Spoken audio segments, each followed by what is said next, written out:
Mari kita lanjut teman-teman, Bapak Ibu semuanya. Kita start seperti biasa dari IHSG dulu. Udah kelihatan ya IHSG. Ya, jadi IHSG-nya menarik banget, IHSG-nya hampir mencapai level tertinggi pada bulan Mei kemarin.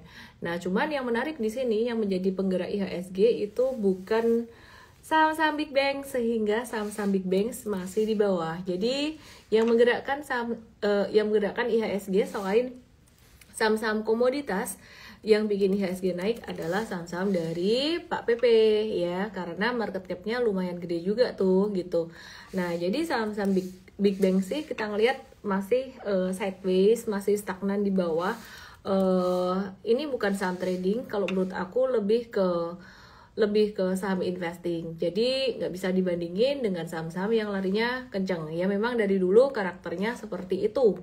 Oke, jadi kalau saya bilang different game-nya kenapa? Ya beda aja gamenya. Oke, nah terus hari ini yang ngedorong penguatan market ada di saham Astra International. Kalau saham PP hari ini ya agak-agak stagnan malahan ya.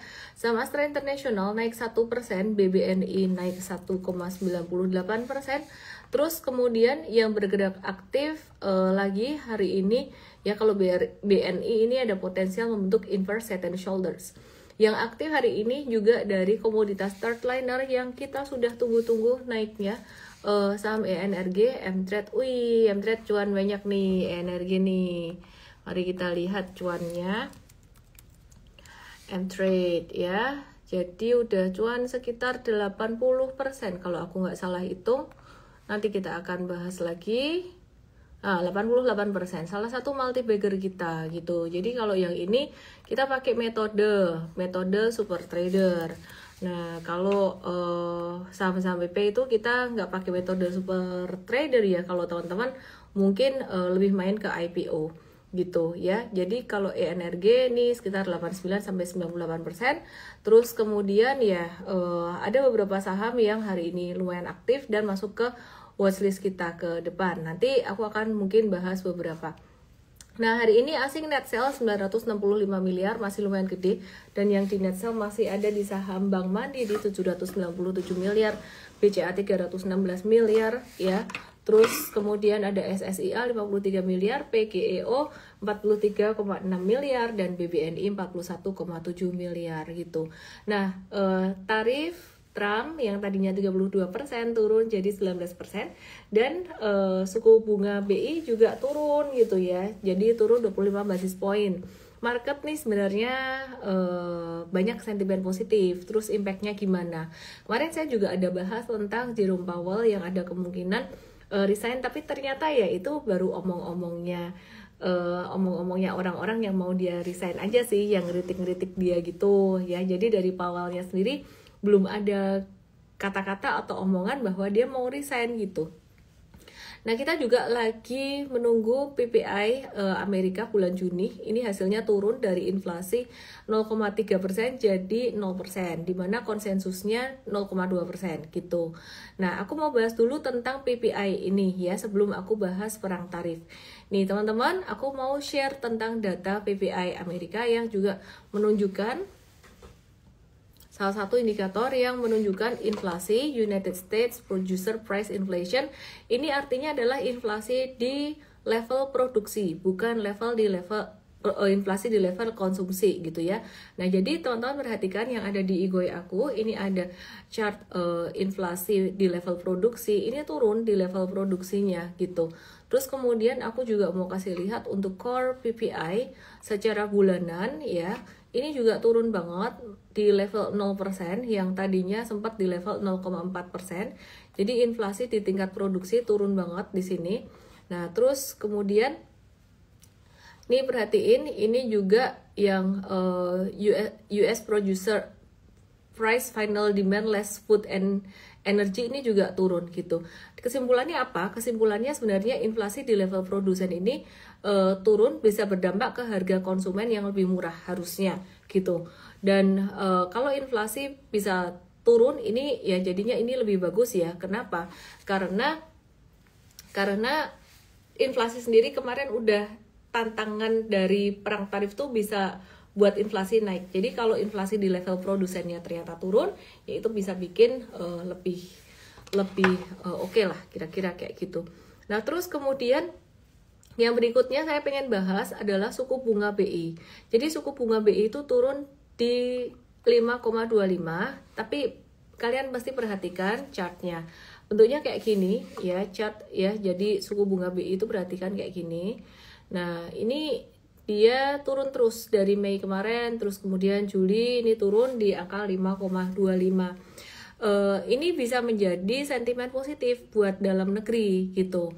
Nah, supaya bisa memacu pertumbuhan perekonomian dan juga memacu laju ini ya untuk loan growth-nya juga.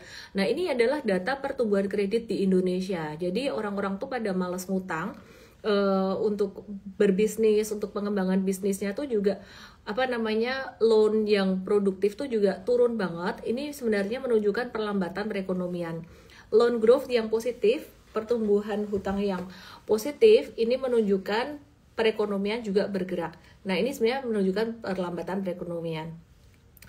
Terus BI memprediksi pertumbuhan ekonomi dunia di angka 2,9 sampai 3%, di mana angka itu cukup rendah gitu ya. Oke, terus lagi-lagi Menteri Keuangan Amerika Scott Bessent minta Powell mundur sepenuhnya dari The Fed, cuman ya masih belum ada jawaban dari Powell, dan semua hal inilah yang sebenarnya tercermin di market ya. Jadi mungkin ada yang bertanya-tanya, ini perang tarif gimana ya? Trump turunin tarif dari 32% jadi 19%. Tapi kalau kalian nyimak di IG aku atau di TokTok aku ada post tentang Uni Eropa itu nggak narif Indonesia 0%. Nah, itu impact-nya gimana? Sebenarnya yang perlu diperhatikan adalah Amerika itu narif turun 32% ke 19%, itu Amerika menang sih ya. Kelihatannya mendingan, tapi 19% ini tetap bikin produk Indonesia itu jadi lebih mahal di Amerika. Bisa jadi kalah bersaing, permintaan turun, dan ekspor juga turun. Lebih parahnya lagi, Indonesia itu dipaksa membeli produk Amerika, yaitu produk energi senilai 15 miliar US dollar. Terus kemudian produk pertanian 4,5 miliar US dollar. Ini ngopo, ini Indonesia tuh negara surga dunia, semua tuh ada gitu loh. Jadi ya memang beberapa masih impor, tapi ya anyway dipaksa impor gitu. Dan dipaksa beli 50 pesawat Boeing. Jadi ya kalau aku bilang ini sebenarnya penjajahan modern, bullying. Trump itu menang ya. Cuman kita nggak bisa juga nyalahin pemerintah. Hei, lu kok nggak bisa nego ya? Susah ya, ngelawan Donald Trump itu susah. Ya mesti powernya kuat. Vietnam aja nggak berani ngelawan gitu. Jadi kalau ngelawan ya dia makin gila lagi gitu. Akibatnya justru makin destruktif. Ya mau nggak mau udah gini. Jadi kalau kalian memang peduli dengan produsen dalam negeri, petani dalam negeri, ya pakailah produk segar, itu produk dari Indonesia. Ya jadi kayak buah-buahan tuh saya berusaha juga kalau buah-buahan yang Indonesia lebih fresh, mungkin nggak ada disuntik apalah pengawet atau apa, saya nggak tahu lah. Yang namanya buah tuh harusnya kan nggak bertahan lama ya gitu. Ya anyway. Terus akibatnya impor itu bisa naik, surplus dagang jadi berkurang di Indonesia, dan industri lokal tuh bisa agak tertekan. Makanya aku bilang tadi ya kita sebisa mungkin untuk produk-produk bahan makanan segar itu pakailah produk Indonesia gitu ya. Aku kalau produk yang lain ya mix lah, tapi kalau bisa yang makanan produk Indonesia, bantu petani kita. Nah terus jadi meskipun ekspor Amerika lebih banyak, tarif 0% dari Eropa itu lebih menguntungkan sebenarnya dibanding tarif Amerika yang diturunkan 19%. Ya, tapi syaratnya berat gitu. Jadi Indonesia ekspor ke Amerika tuh masih lebih banyak daripada ekspor ke Eropa. Indonesia ekspor ke Amerika tuh sekitar 11,36% dari total ekspor Indonesia. Sedangkan Indonesia ekspor ke Eropa itu 6,5% dari total ekspor. Nah, kalau di Amerika dari 32 turun jadi 19, pintar toh Donald Trump toh, dari 32 turun 19, padahal kenyataannya dari 10 naik ke 19. Itu bagian dari negosiasi gitu. Terus kemudian tarif 0% di Eropa. Nah, kebalikannya, Eropa tuh malah buka perdagangan bebas, kalau mau ekspor ke sana tarifnya 0%. Gitu. Nah, buat 80% produk Indonesia tanpa embel-embel syarat harus beli ini itu. Terus produk Indonesia tuh jadi lebih murah dan kompetitif, ekspor bisa naik signifikan. Dampaknya industri dalam negeri itu bisa tumbuh, lapangan kerja nambah, ekonomi bisa lebih oke, surplus dagang makin lebar. Jadi sebenarnya ini diimbangi, kalian nggak usah takut, ini diimbangi gitu. Bahkan meskipun saat ini ekspor ke Eropa lebih kecil, tarif 0% ini bisa jadi jalan buat nambah ekspor ke sana. Jadi ada pengimbangnya. Oke, nah bisnis apa yang potensi kena getah tarif impor Trump? 1, minyak kelapa sawit dan turunannya. Oke. Terus kemudian 2, sepatu dengan sol luar negeri dari karet gitu. Terus yang ketiga, mesin dan juga peralatan listrik. 4, telepon termasuk smartphone. 5, ban karet baru. Terus kemudian pakaian, sweater, kardigan, pakaian rajut dan sejenisnya, karet alam dan bahan yang sejenisnya, kepiting dan sejenisnya, udang, kerang, hewan laut dan lain-lainnya, sepatu yang lain-lain dengan sol di luar dari karet. Ya, jadi itu 10 bisnis yang paling ke impact gitu. Jadi sumbernya dari BPS nih. Nah, terus teman-teman bagaimana merespon semuanya ini? Kalau aku melihat ini satu, kalau ke market ya, kalau aku melihat ke market ini satu hal yang sangat positif sekali. Kenapa? Karena market itu sebenarnya cuman menunggu satu doang, kepastian. Setelah adanya kepastian dari 32 dari 10 ke 32, dari 32 turun ke 19, intinya sudah ketok palu, udah selesai. Itu market udah kayak apa namanya? Udah lega lah gitu ya. Ada satu pertanyaan sudah terjawab, kira-kira seperti itu. Nah, tapi kenapa kok market masih belum respon naik? Sebenarnya kalau ditanya belum respon naik, saya agak kurang setuju. Jika yang dimaksud saham Big Banks, makanya jangan tertuju ke situ doang. Saham tuh banyak, jangan cuma PP versus Big Banks terus.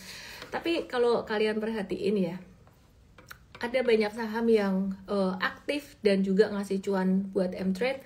Dibahas di morning briefing, ada PGEO, ENRG yang kembali memberikan cuan puluhan persen juga, dan ENRG hampir 100%. Kita mulai start bahas dari saham-saham ini, oke?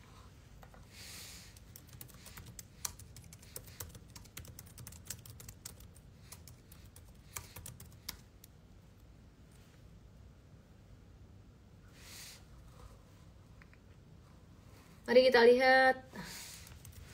Oke. Aku mau ke sama apa dulu ya? Aku mau ke Dewa. Wah, cakep nih, cakep. Oke, yuk kita lihat ya. Nah, ini saham nih. Dewa, M-Trade udah ada masuk di level harga sekitar berapa di 181-an. Ini udah muntup-muntup. Potensi menuju 202. Kita tinggal go hold aja untuk Dewanya. Kalau dikasih diskon lagi kita mau lagi sih ini Dewa. Itu satu. Kemudian yang kedua,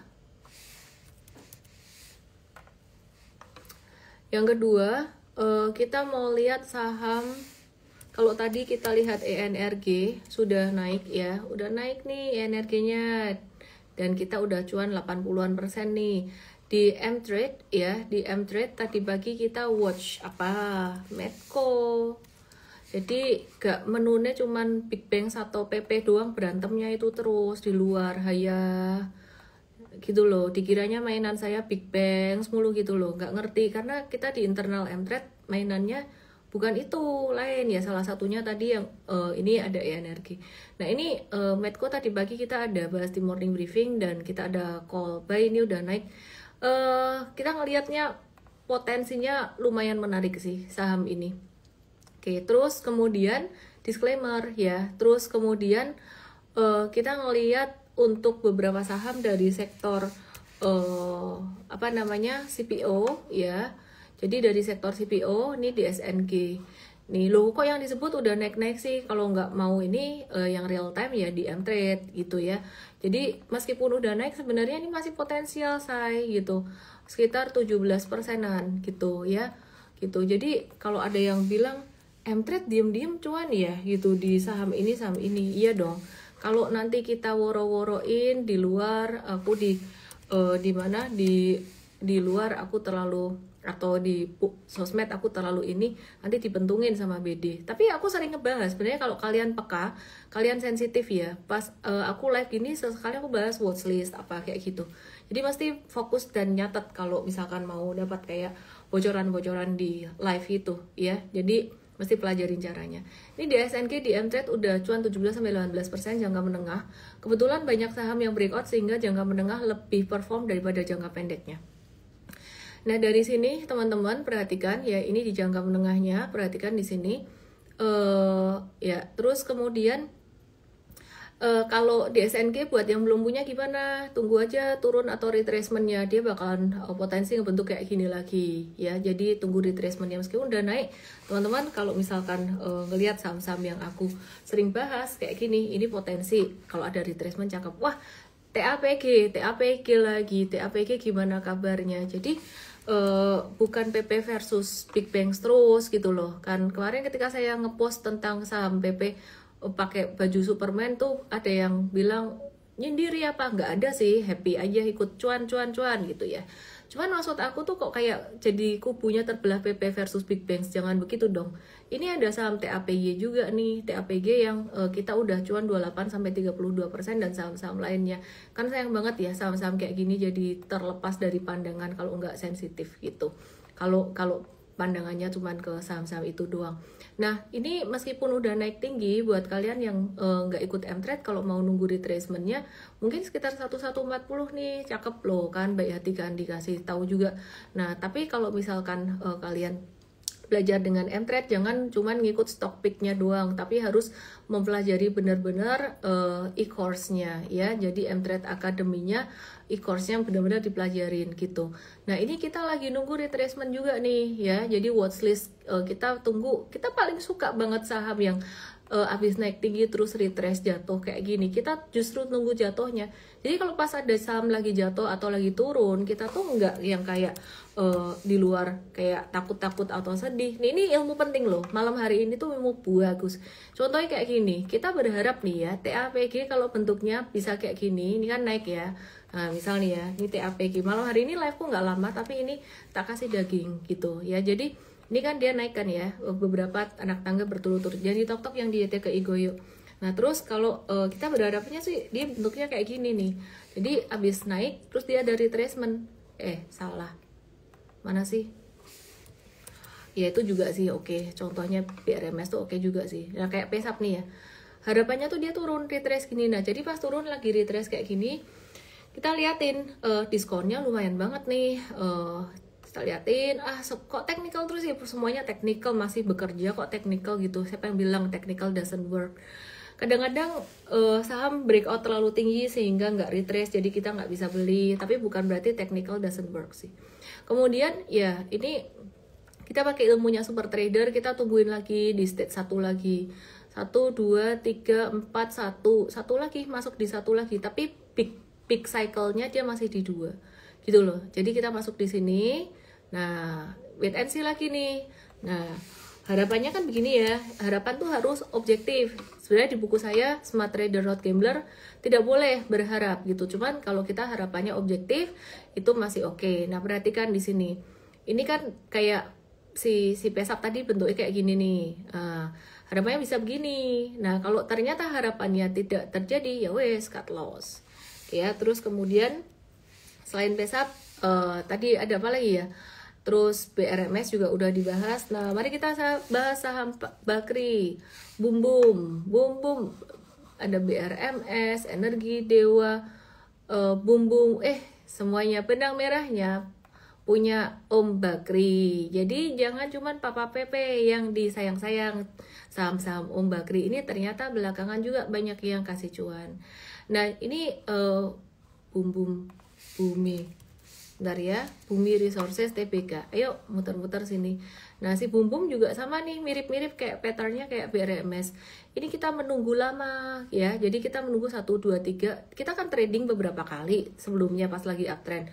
2, 3, 4, 5, 6, 7, 8, 9, 10, 11, 12, 13, 14, 15. Kita nunggu 15 tambah 4 berarti hampir 1 bulan. 1 bulan hari perdagangan, hampir 1 bulan. Nah, terus kemudian ini terjadi satu pantulan di supportnya ini. Nah, kita ada masuk di sini. Maka dari itu teman-teman, kayak tadi saham-saham sektor CPO menarik nih. Dan yang menarik tuh CPO second liner malahan, bukan CPO yang gede-gede. Kalau CPO gede-gede gerakannya lambat-lambat, lemot-lemot gitu. Nah, ini TAPK kita lagi nungguin. Makanya kalian jangan nggak sabaran kalau trading ya. Jadi sabar. Kenapa? Tunggu retracementnya. Ya, nggak dapat first round, tunggu second roundnya gitu. Nah, kalau mau dapat first round bersama dengan M-Trade gitu ya, belajarnya di M-Trade Academy, dapat stock pick juga, tapi menu utamanya akademinya harus kelarin. Kemudian kalau AALI gimana nih ya? Jadi kalau AALI gimana? Kalau AALI di sini dia masih slow melo-melo gitu sih. Jadi dia masih slow melo-melo. Jadi kita masih belum lah gitu. Terus kalau LSIP gimana nih gitu. Jadi sebenarnya mau market naik turun, mau sentimennya jungkir balik gimana, ya masih ada peluang. Kalau di Indo udah benar-benar nggak ada peluang, ya ke kripto atau ke US stocks. Tapi selama Indo masih ada peluang, why not di Indo dulu. Nah, kalau LSIP ini dia lain, gerakannya dia tuh lebih ke nge-hold sih sebenarnya. Ya, jadi kalau LSIP ini patternnya dia nggak yang ngegas kencang terus turun gitu, enggak. Dia kayak pelan-pelan gitu. Jadi LSIP ini tunggu retracement sekitaran 1280 ke bawah gitu. Nah, terus kemudian aku tuh sebenarnya kepengen ngebahas tentang US stocks dan juga kripto, tapi biasanya kalau aku ngebahas tentang itu kok pada kabur. Tapi aku kepengen banget ngebahas tentang kripto ya. Jadi aku pengen banget ngebahas tentang Bitcoin, setidaknya Bitcoin doang deh gitu. Ya, jadi tolong disimak sedikit ya, disimak sebentar aja gitu. Nanti aku akan ke saham Indo lagi.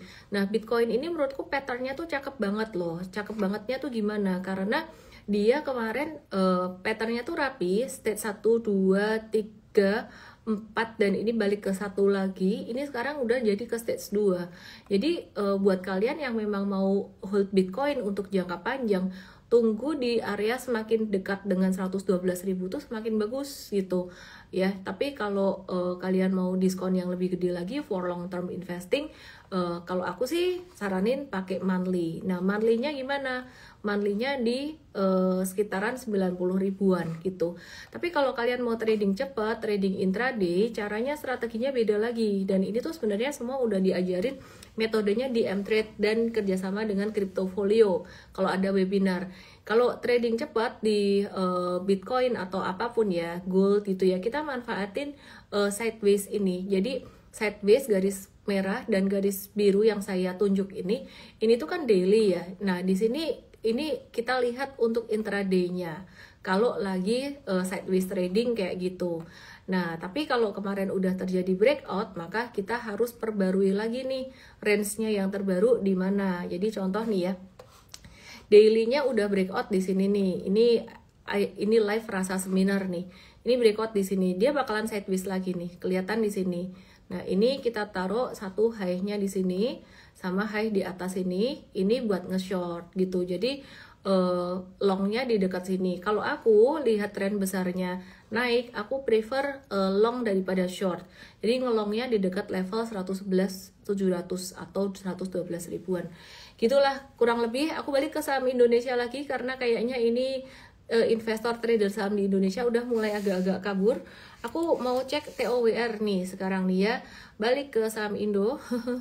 Ini harus dikasih variasi sedikit supaya teman-teman pandangannya terbuka, supaya jika terjadi suatu hari saham Indonya tuh benar-benar sepi banget, kalian masih tetap bisa trading gitu ya. Jadi ada kripto, ada apa pelan-pelan. Mari kita lihat untuk TOWR jangka pendek kita udah profit taking untuk swing trading, tapi jangka menengahnya kita masih ngehold, justru malah mungkin baru permulaan ini ya. Patternnya sih tidak secakep yang saham-saham kayak yang tadi saya bilang dari sektor Om Bakri gitu ya. Gitu, tapi anyway ini menarik juga gitu. Terus BTPS ini juga kita masih hold jangka menengah, tapi jangka pendeknya kita profit taking dulu. Ngantuk ya ampun. Oke, terus kemudian aku mau ke XCL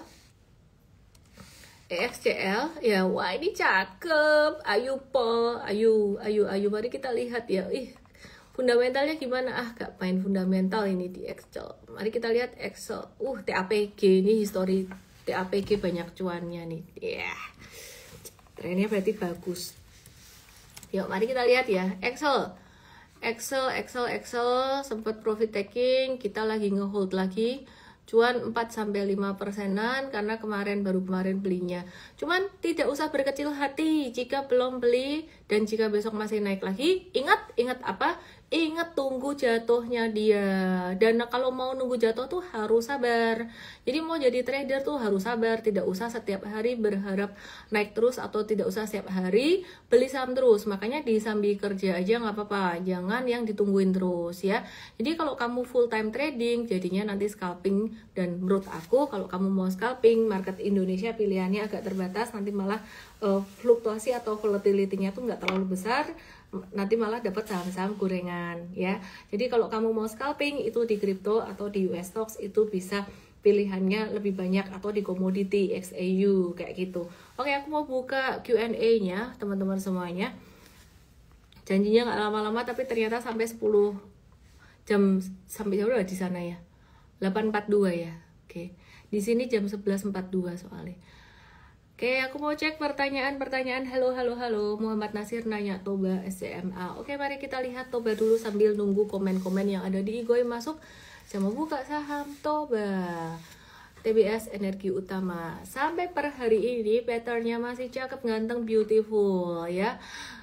Kita tinggal nunggu breakoutnya aja. Jadi Toba ini dia lagi ngebentuk satu pennant gede banget ya. Jadi kalau tadi kita nunggu ada saham-saham yang turun di bawah retrace, nih udah retrace udah mantul lagi.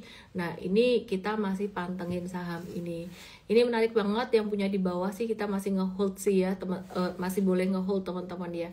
Kalau M-Trade udah profit taking, kalau buat ngamanin cuan beberapa saham. Anyway, masih menarik. Oke, terus kemudian ada yang nanya PNLF, TPIA, BMRI, PNBN. Oke, saham PP kalau nggak dibahas kok kayaknya gimana gitu ya. PNLF nggak dulu deh, lagi downtrend nih. PNBN, mari kita lihat kurang lebih sama, lagi downtrend juga. Wait and see dulu ya. Terus Miss buka trading di gold sebentar. Oke, besok kita bahas besok. Java lagi membentuk inverse head and shoulders, belum confirm tapi potensial. Banks nggak terdampak penurunan BI rate. Kenapa ya Miss? Karena banyak sekali faktor ketidakpastian di luar sana yang sudah mulai terjawab satu persatu ya. Jadi masih wait and see. Oke. Terus SII kayaknya aku udah bahas di awal tadi. M-Trade titip sendal di auto. Hari ini SII surprisingly dia malah breakout ya. Jadi kita nitip sendal di auto aja gitu. Kok ini sih autonya. Oke, terus auto Indonesia mana sih? Auto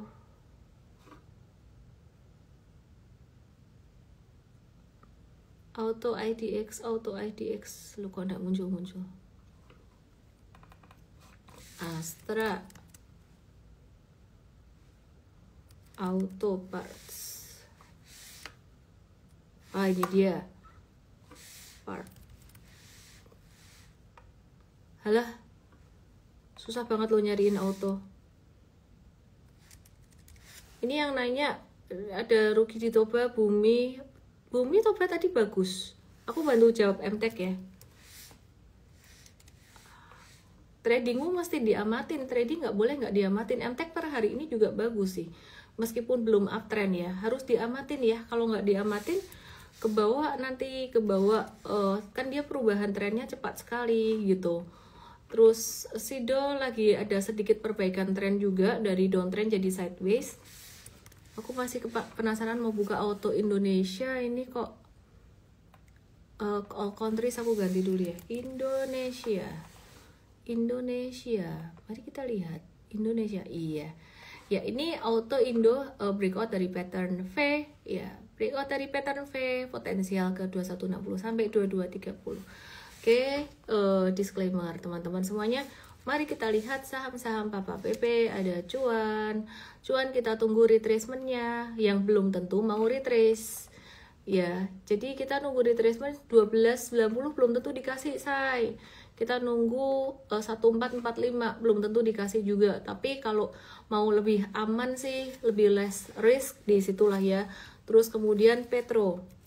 Ya, dua ini potensi digas terus untuk bisa masuk ke MSCI gitu. Nah, jadi ini teman-teman pakai trailing stop aja ya, trailing stop. Ini Petro juga sama, ideally sih di 35 ke bawah, 35 ke bawah. 35 sampai 3250. Cuman belum tentu ada retracement. Jadi kalau kalian penasaran ya nitip sandal aja. Di M-Trade sih nggak masuk dulu. Kenapa? Ya itu tadi nggak turun sampai retracement itu loh. Ya, jadi M-Trade kan pakai sistem super trader gitu. Terus Brand gimana? Brand juga sama, kita lagi nunggu retracementnya 6850 lah ya. 6850 sampai 62-an gitu, oke? Terus BRPT tunggu retracement 1870 sampai 1660. By the way, kalian nggak harus ngikutin saya ya 100%. Karena saham-saham PP ini dia gerakannya, gasnya cepat banget. Dan kenapa kalau kita pakai retracement ya sistemnya super trader M-Trade kayak gitu. Belum tentu kena. Jadi bisa jadi nggak kena. Loh kok belum tentu kena, tapi kenapa pakai itu? Ya karena kita prinsipnya nggak harus ngejar-ngejar cuan. Kita prinsipnya ngejaga risiko gitu loh. Nah, maka dari itu kita masih bisa untung dari saham-saham yang lain kayak PGEO dapat puluhan persen, Toba puluhan persen, ENRG puluhan persen, ada MBMA, ada macam-macam yang lain. Jadi nggak harus kejar-kejaran, santai aja. Tapi kalau kalian nanya saham-saham PP masih bisa naik nggak? Masih bisa naik. Ya intinya sih kita nggak pakai technical lagi kalau misalkan Anda mau ngejar sekarang gitu. Oke, terus ADMR lagi retrace-nya cakep. PIVA, wih, kenceng ya naiknya ya. Nah, tapi harus hati-hati dengan likuiditas ya. PIVA hari ini naik ya, kalau kayak gini dia tanda mau uptrend sebenarnya, cuman hati-hati dengan likuiditas dan sebaiknya sekali lagi tunggu retracement. Titip sandal tuh maksudnya berapa lot? Titip sandal tuh mindsetnya kalau kamu mau mencoba tahu kedalaman kolam itu kamu nggak masukin satu kaki atau dua kaki, kan ada pepatahnya coba dengan satu kaki. Ini nggak satu kaki, kamu mau tahu kedalaman kolam, sandalnya yang dilempar tapi sandalnya ngapung ya. Oke. Miss gak pakai proxum, murni pakai chart. Aku murni pakai chart. Udah dari tahun 2007 sampai sekarang, and I'm happy with that. Gitu, oke ya. Gimana dampak properti dari turunnya suku bunga? Kemarin udah nyicil ngerespon positif karena udah predicted. Jadi kemarin udah naik. Oke teman-teman, I'm so sorry malam hari ini live aku nggak bisa lama. Karena aku harus pergi ke apartemen anakku buat nemenin dia bubuk karena aku mau pulang ke Indo, jadi dia minta ditemenin bubuk. Anak nomor 1. Skin wajahnya glowing, semoga IHSG ikut berkilau juga karena depanku ada lampu. Oke, terima kasih, selamat malam semuanya. Yang mau belajar saham, belajar trading, langsung aja ke M-Trade Start, DM saya EMTRADESTART. Kalau mau belajar long term investing ke EMVestart, EMPESTART. Miss tolong jelasin maksud FCA secara singkat. FCA itu intinya punishment lah buat saham-saham yang dianggap oleh bursa itu beresiko, simpelnya kayak gitu aja. Terima kasih semuanya, terima kasih Bu Jomelan, Franz Jimmy, dan semuanya. Selamat malam, terus belajar, dan jangan jadiin belajar tuh beban, tapi jadiin belajar tuh adalah proses seperti bermain, kayak kamu lagi main game. Good night.